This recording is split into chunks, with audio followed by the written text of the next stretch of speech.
바벨론의 심판에 대한 환상이면서 그와 동시에 벌어질 어린 양의 혼인 잔치에 대한 예언의 환상이 선포되고 있습니다.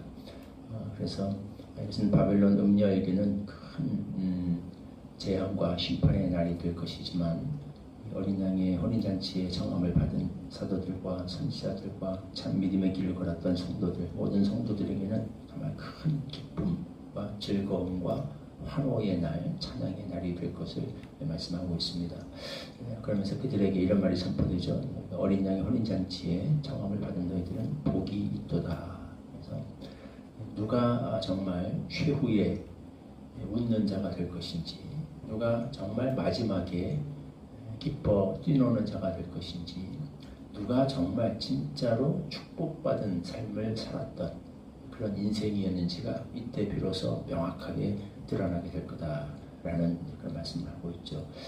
이 세상 심판이 이루어지기 전까지는 바벨론, 그 당시에는 이제 로마 제국을 상징했고, 또 나중에 예수님 다시 오실 때 그 로마에 필적할 만한, 옛날에 바벨론에서 로마 제국에서 이제는 또 거기에 필적할 만한 그 계승한, 그 문화와 정신을 계승한 이런 이 세상의 어떤 강력한 세력과 비성경적, 적그리스도적 어떤 정권 혹은 세력, 나라가 이제 될 것인데, 거기에 속해서 살아가는 사람, 심판이 이루어지기 전까지는 그 사람들이 즐거워할 거예요. 그 사람들은 행복할 겁니다.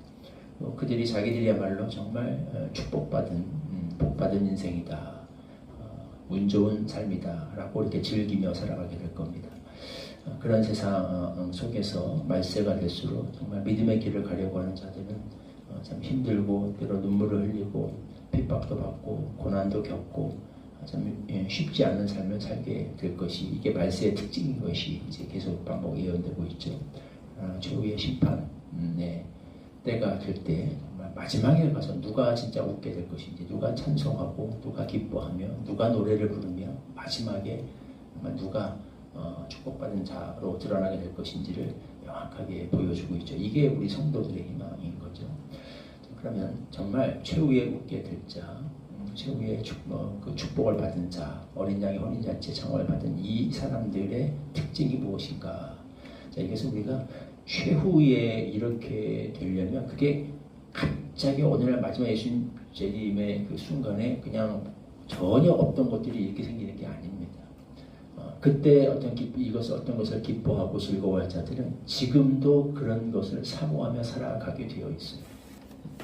무슨 말이냐면, 지금 내가 즐거워하지 못하는 것을 천국에 가서 즐거워하기는 어렵습니다. 지금 내가 기다리지 않는 것을 예수님 오셨다고 갑자기 우리가 그게 기쁘고 즐거워 이렇게 될 수는 없는 거예요. 그 특징이 지금부터도 나타나게 돼 있다는 거죠. 그래서 정말 복받은 신자의 그 특징이 무엇인가에 대해서도 오늘 본문을 우리에게 가르쳐준다고 할 수 있겠는데요.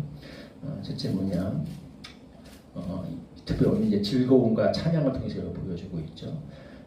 정말 참으로 복을 받은 하나님의 은혜 아래에 있는 자들의 첫 번째 특징은 하나님의 의의 심판을 기뻐한다라는 겁니다. 이게 참 놀랍죠. 이 하나님의 심판이 어떤 자들에게는 큰 재앙이 되는데 어떤 이들에게는 큰 기쁨과 즐거움이 됩니다. 성도들, 바벨론에겐 재앙이죠. 이 성도들, 사도들과 선지자들과 참 성도들은 기뻐하고 즐거워한다 되어 있습니다. 여기서 보면 기뻐하고 즐거워라, 할렐루야, 아멘, 우리가 흔히 말하는 그게 계속 선포되고 있죠. 이 심판이 그렇게 기쁘고 즐거운 거예요. 왜 그런가? 왜 그렇게 즐거운가? 그것은 하나님의 그 의가 실현되는, 의가 바로 회복되는 그 순간이기 때문에 그렇게 기쁘고 즐거워한다라고 하는 거죠.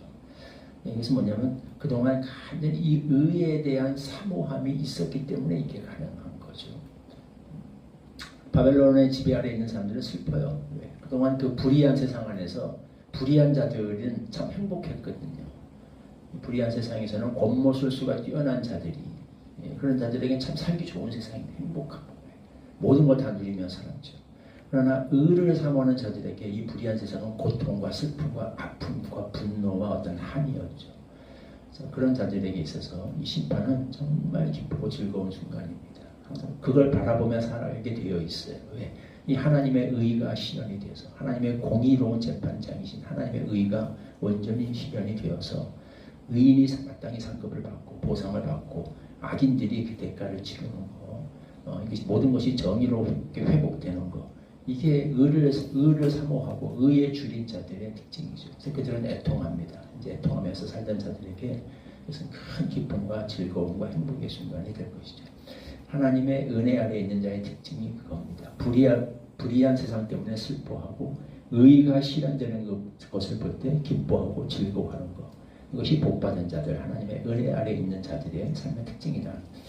자, 두 번째로 이들은 왜 즐거워하는가? 하나님의 그 은혜 아래 있는 자들의 특징은 하나님의 통치가 실현되기 때문에 그래서 기쁘고 즐거워한다라고 오늘 본문이 그렇게 이야기하고 있습니다. 왜 그렇게 기뻐하는가? 이 6절 유명한 말씀이죠. 할렐루야 주 우리 하나님 곧 전능하신 이가 통치하시도다. 이 구절이 바로 유명한 핸델의 메시아 할렐루야 그 노래에 작사 작곡하게 된 배경이 된 말씀이죠. 전능하신 주께서 통치하신다. 왕의 왕 주의 대신 전능하신 주가 그분이 통치하신다. 이 사실이 얼마나 큰 감격이 되었지. 그게 정말 우리가 목소리 높여 성도들이 찬양해야 될 할렐루야 아멘. 정말 우리가 할렐루야 아멘 하고 온 성도가 찬양해야 될 것은 뭐냐면 예수 믿어서 예수님 우리 사업이 잘 되게 해주셨습니다. 건강이 났습니다. 거기도 할렐루야 아멘 할 수 있죠. 진짜 할렐루야는 우리 주가 통치하신다. 하나님의 통치가 실현되는 순간이 온다.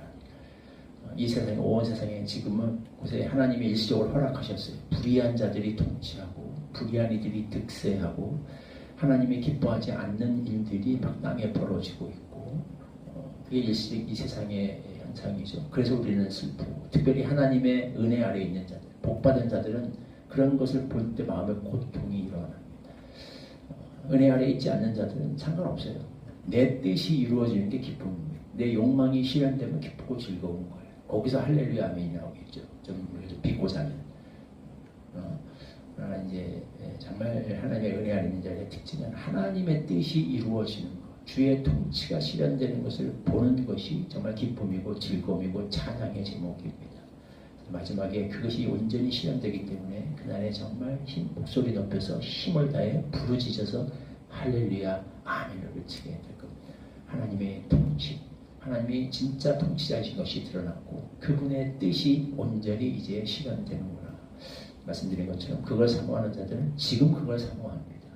내가 이걸 지금 사모하지 않는 게 마지막에 실현됐다고 기뻐할 수는 없는 거예요.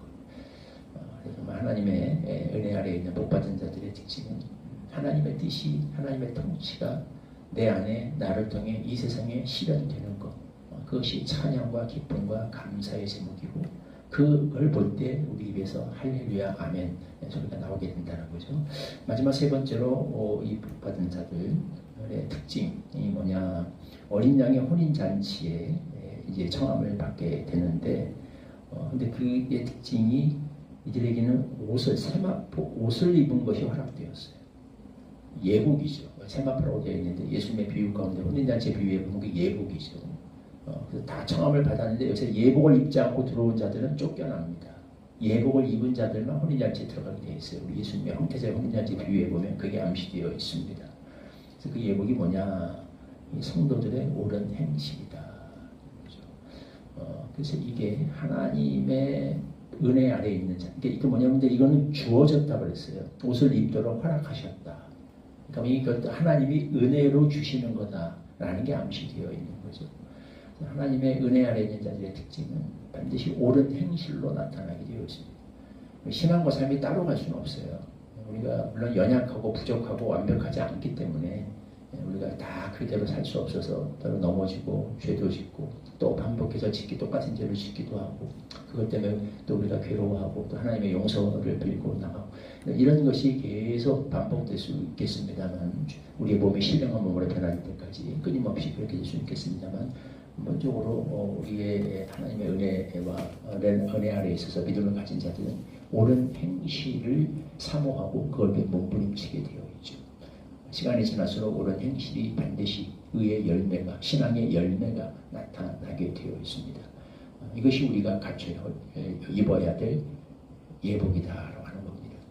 그래서 이렇게 사는 뭐 이렇게 살면 복을 받는다는 개념, 뭐 그런 개념도 있겠지만 사실 더 강한 의미는 이렇게 옳은 행실을 따를 수 있다는 그 자체가 복이라는 거고, 그게 하나님의 은혜 아래에 있다라고 하는 증거라는 거죠.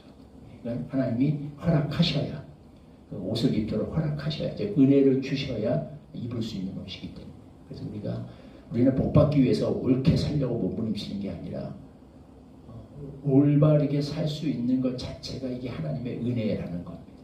하나님의 은혜가 허락된 사람은 반드시 옳은 행실을 위해 몸부림치며 노력하게 되어 있고, 시간이 지날수록 내 힘으로 할 수 없는, 전에는 상상할 수 없었던 그런 의롭고 거룩한 행실들이 삶 속에 나타나게 되어 있다라는, 이게 하나님의 은혜이기 때문에. 네, 마지막 때 우리가 누가 정말 최후의 운전자가 될 것인지, 어떤 자가 정말 하나님의 은혜 아래에 있는 복받은 삶을 살고 있는지 살펴봤습니다. 우리에게 이런 하나님의 은혜의 증거들이 나타나고, 우리가 그것을 볼 때 내가 정말 참으로 복받은 자구나 라는 것을 생각하면서 행복하고 어려운 현실 속에서도 기뻐하며 찬양할 줄 아는 그런 성도들 되기를 소망합니다. 8절 말씀 같이 8절과 9절 말씀 같이 한 목소리로 읽겠습니다. 시작. 그에게 빛나고 깨끗한 세마포 옷을 입도록 허락하셨으니 이 세마포 옷은 성도들의 옳은 행실로다 하더라. 천사가 내게 말하기를 기록하라. 어린 양의 혼인잔치에 청함을 받은 자들은 복이 있도다 하고, 또 내게 말하되 이것은 하나님의 참되신 말씀이라 하기로. 하나님, 마지막에 누가 웃는 자가 될 것인가, 우리 천사의 환상을 통해서 보여주셨습니다. 참으로 최후에 웃게 될 하나님의 은혜 아래에 있는 참으로 복받은 성도는 하나님의 의의 심판이 실현되는 것을 기뻐하는 자들입니다. 하나님의 통치가 실현되기 때문에 할렐루야 아멘을 부르는 자들입니다. 하나님의 은혜를 힘입어서 삶 속에 옳은 행실의 열매를 맺고 그것으로 합당한 예복을 갖춰 있고 어린 양의 혼인잔치에 참여하게 될 자들입니다.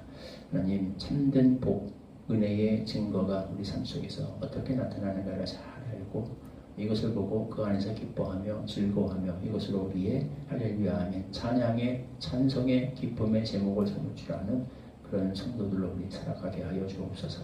예수님의 이름으로 기도하옵나이다. 아멘.